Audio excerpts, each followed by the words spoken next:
সিয়ামের কাহিনী বলতে গিয়ে একটা ছুটে গেছে, আর একটা মানে টাটকা বিদাত ছুটে গেছে। কি জানেন? হ্যাঁ, ইফতার যখন করে তখন দেখবেন লিফলেটে লেখা থাকে সূর্য অস্ত যাবে 6টা 45, ইফতার হবে 6টা 48। কয় মিনিট যোগ করেছে? 3 মিনিট।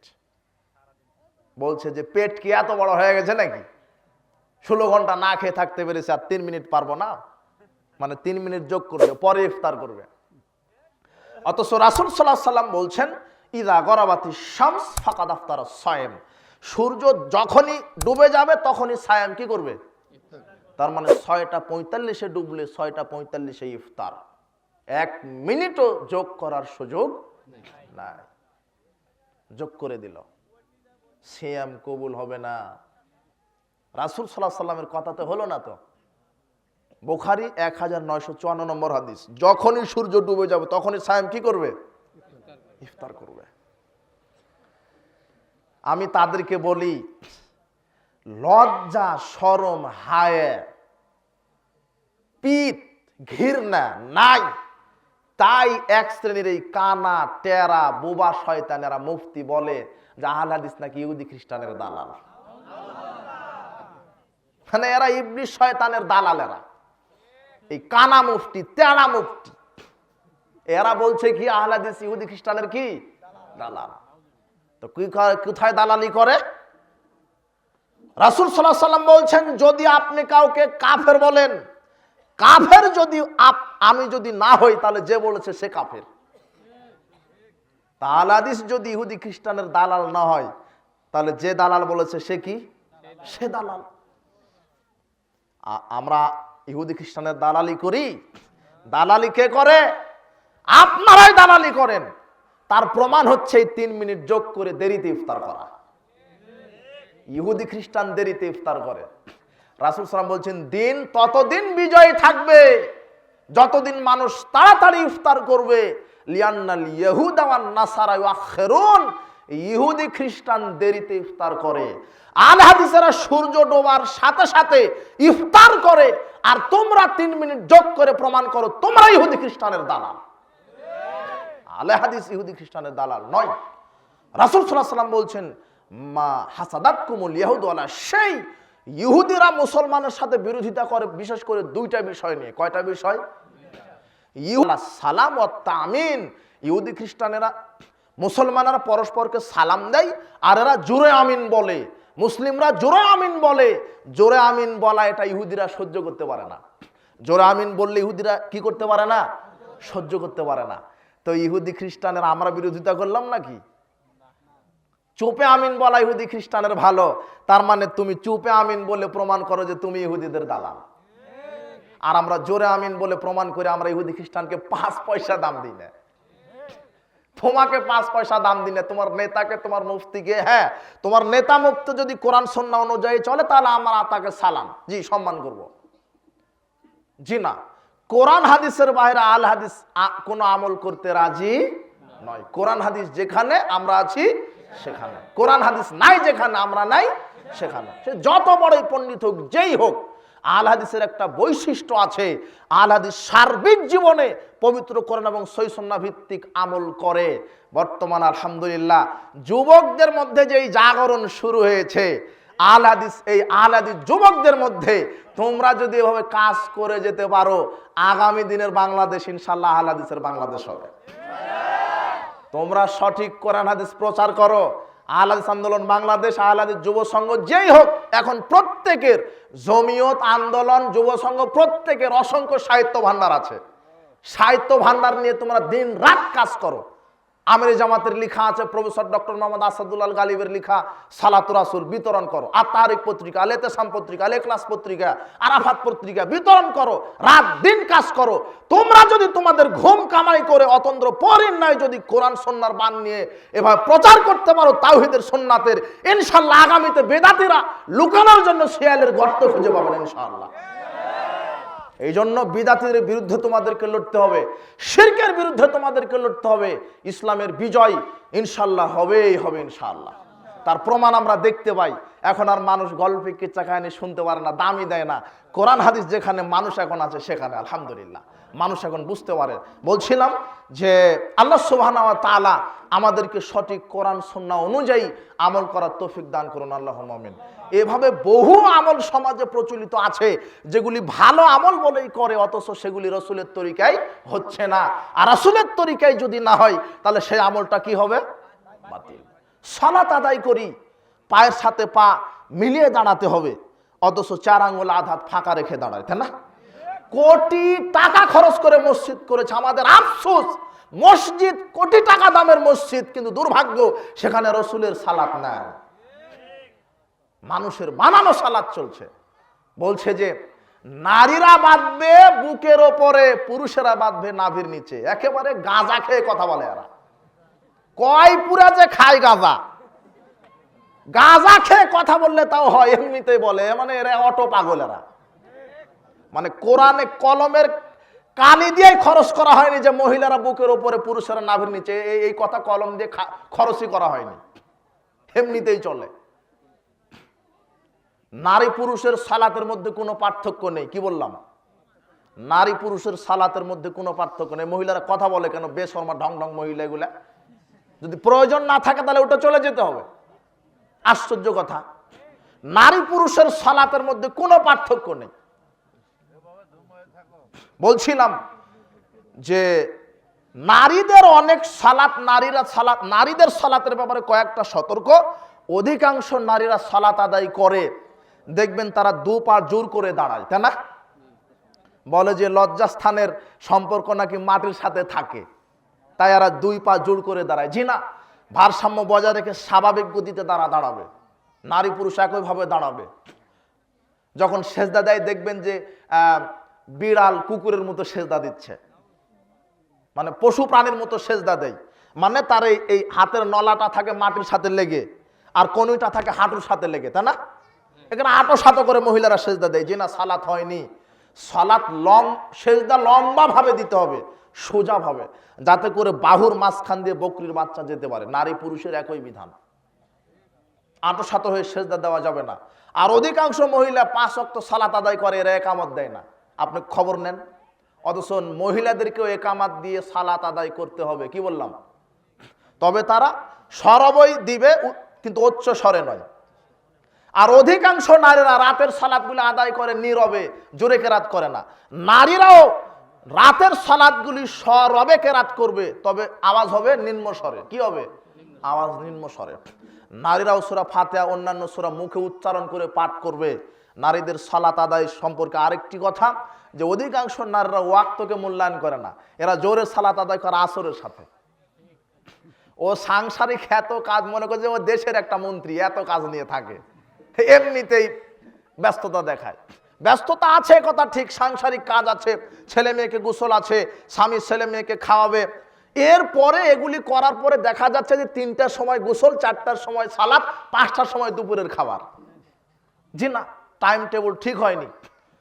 জরুরি কোনো কাজ যদি থাকে তাহলে আজান হওয়ার সাথে সাথে ওই অবস্থাতে ওযু করে সালাত আদায় করবে, তারপরে প্রয়োজনীয় কাজ করবে। এছাড়া সকাল থেকেই সাংসারিক কাজকর্ম গুটিয়ে নিয়ে যখন আজান হবে, আজানের পূর্বে গোসল দিয়ে আউয়াল ওয়াক্তেই সালাত আদায় করতে হবে। নিজের গতিতে সালাত আদায় করলে হবে না। যারা ওয়াক্তকে মেরে ফেলে সালাত আদায় করে, এরা সালাত আদায় করার পরেও জাহান্নামে যাবে, তাও ওয়াইল নামক জাহান্নাম। যারা সালাত থেকে উদাসীন, বলছে যে আমি ওই আসরের সালাত মাগরিবার আগে পড়ে নিবনি, ওটা সময় তো আছেই, এখন এই কাজটা করি, এই টিভিটা, এই নাটক, এই সিরিয়ালটা একটু দেখি, তারপরে সালাত। এ বসেছে গিবদের আড্ডাতে, আজান হয়ে গেছে, বলছে যে থামো বাবু, এই কথাটা শুনে যাও, সালাতের তো সময় আছে। এই করতে করতে আসরটা গেছে মাগরিবের সাথে। জি না, আজানের সাথে সাথে সালাত আদায় করতে হবে, এটা আওয়াল ওয়াক্তে। নিজের গতিতে সালাত চলবে না, কোরআন হাদিসের গতিতে সালাত আদায় করতে হবে। সালাতের ব্যাপারে এখানে এই সতর্কতা আপনাদেরকে বলে রাখলাম।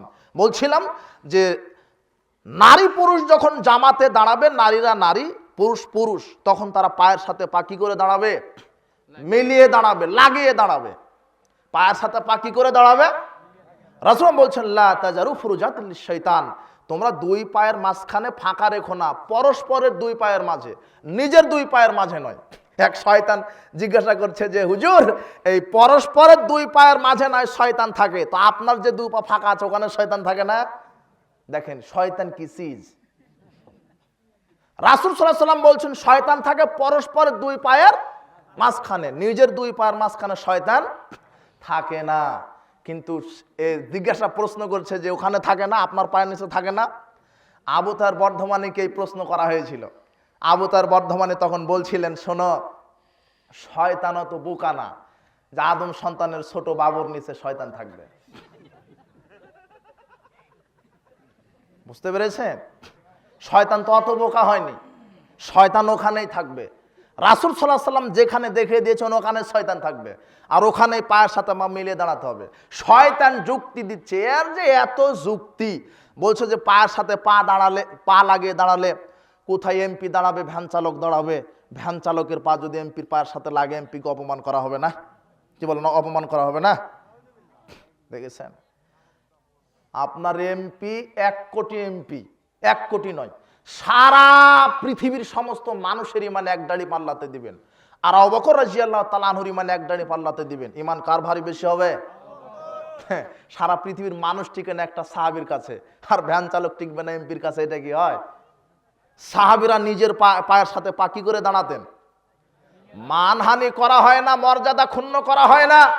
রাসূল সাল্লাল্লাহু আলাইহি সাল্লাম বলছেন, মান সাদ্দা ফুরজাতান ফি সাফ, যে ব্যক্তি কাতারের মাঝে পরস্পরের ফাঁকা জায়গা বন্ধ করে দাঁড়াবে, রাফাহুল্লাহু বিহা দারাজাতান, আল্লাহ তার মর্যাদা বৃদ্ধি করে দিবেন। ওয়া বানা লাহু বাইতান ফিল জান্নাহ, জান্নাতে একটা ঘর তৈরি করে দিবেন।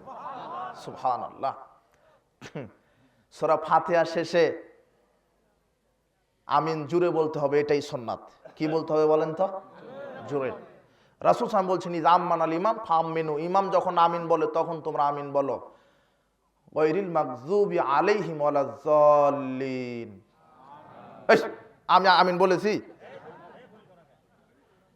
গায়রিল মাগযুবি আলাইহিম ওয়ালাজ যাল্লিন, আমি তো আমিন বলিনি। রাসূল সাল্লাল্লাহু আলাইহি ওয়াসাল্লাম বলছেন, ইমাম যখন আমিন বলবে তখন তোমরা কি বলো? আমিন বলো।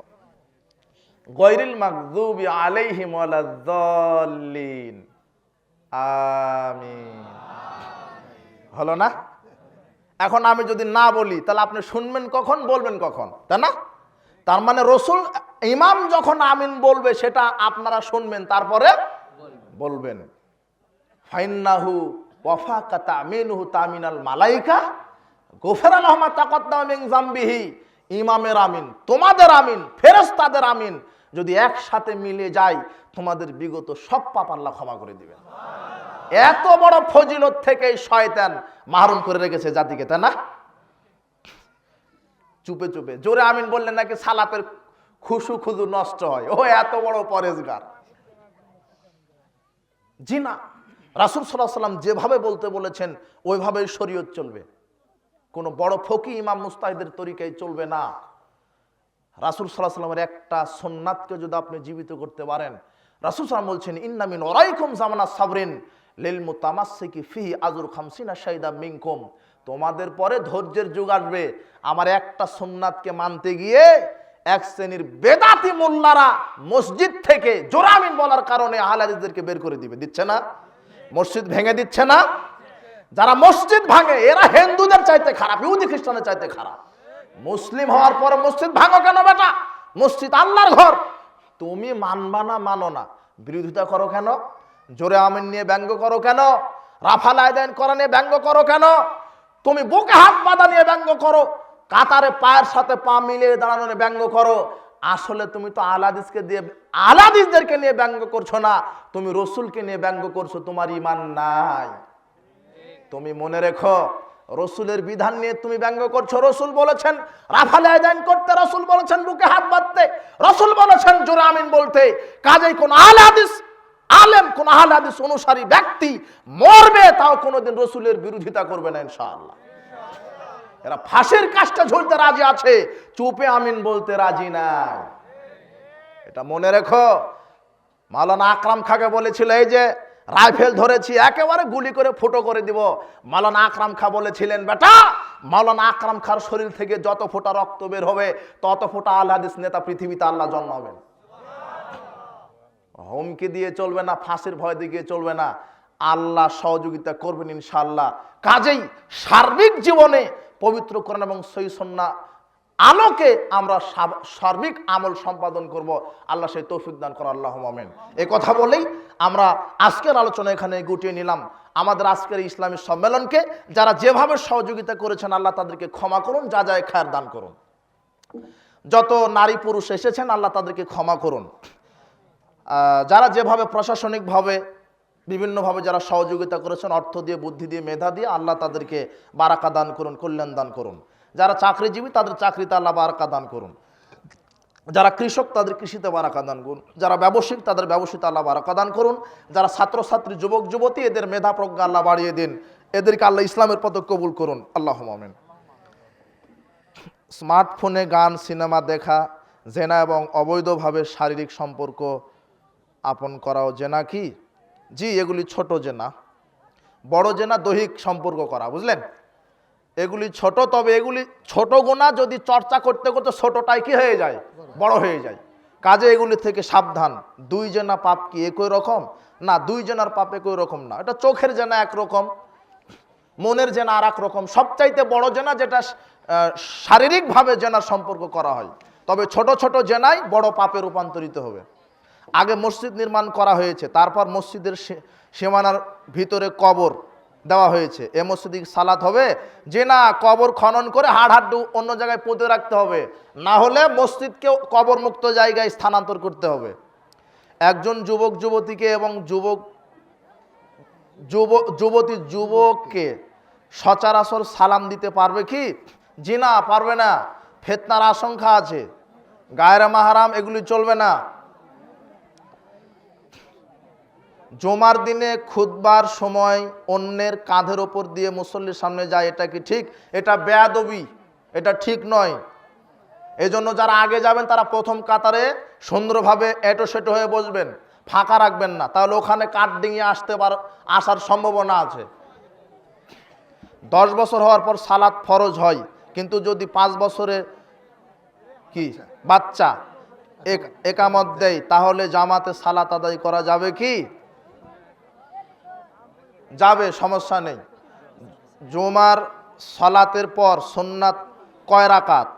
মসজিদে পড়লে 4 রাকাত, বাড়িতে গিয়ে পড়লে 2 রাকাত। কণ্ঠ দিয়ে ওয়াজ করা যাবে কি? এগুলি আল্লাহ মালুম, আল্লাহ জানেন, আমি বলতে পারবো না, ফতোয়া দিতে পারবো না। কণ্ঠ দিয়ে ওয়াজ না করাই ভালো, তবে হারাম এ কথা বলার অধিকার আমার নেই।